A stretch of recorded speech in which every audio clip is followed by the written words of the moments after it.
Hello everyone, this is chapter 9 part 6. In this part we'll study statistical discrimination, labor economics by Dr. Gevrek. Let's get started. Statistical discrimination is a case in which we can get actual discrimination even if there's no prejudice or everybody is colorblind. So membership to a group may signal information on ability and or skills. So colorblind, gender blind, profit maximizing firm can actually get two identical resumes of a man and woman, equally educated, equally well interviews. What to do? Screening is costly. They can't stalk people on Facebook, Instagram, etc. Actually, this is being done. So please be careful, what you put out on social media because employers do look at that. But imagine that they don't do this. Okay, so you look at and evaluate the employment histories of men and women employed in the past. So you look at the statistical data of your past workers.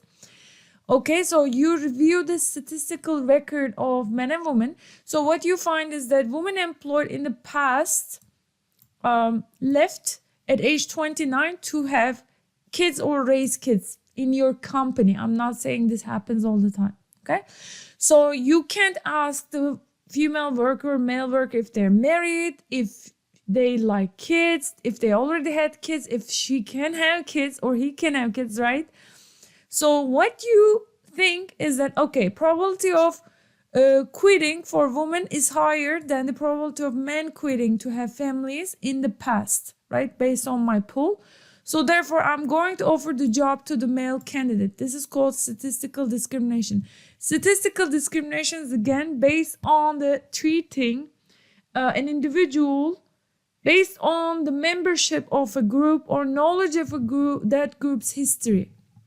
Okay, because the information based on resume in the interview, it doesn't give the entire picture. That's the reason why we have statistical discrimination.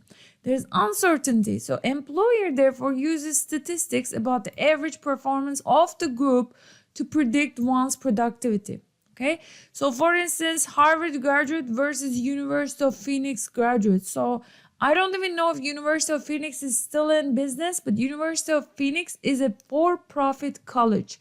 I'm not talking about private, public colleges.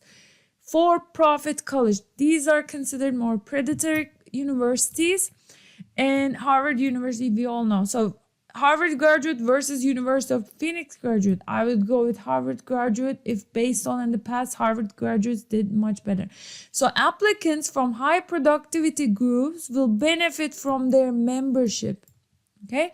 Insurance companies does this too, statistical discrimination. Women, when they offer life insurance, women pay less life insurance premium than men because of their risk.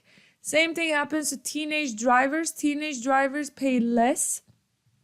Teenage insurance, auto insurance cost versus Dr. Garrick's auto insurance cost. Mine is much lower than teenage drivers because I'm much more safer, better driver, and I have fewer accidents. Okay, so let's talk about empirical evidence on discrimination. So we actually stopped talking about the different types of discrimination, but we are now moving on to the empirical evidence on discrimination. So there's a study by 1994. This is a top journal, Hammermesh and Biddle study, beauty and labor market. This is the paper that put the beauty and discrimination in the map. So they found that there are wage differentials on the basis of one's beauty rankings.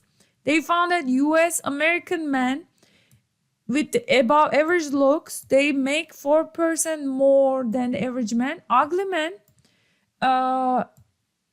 okay, it's very hard for me to say ugly, above average, this and that, because I am not like that. However, people were objectively rated by groups of people.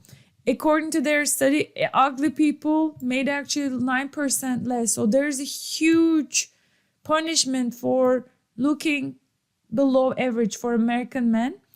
American woman, US woman, above average looks commanded 8% more than average looking woman in terms of earnings. And there's also a punishment for looking below average. Next part will continue with empirical evidence on labor market discrimination, and I'll see you then. Bye.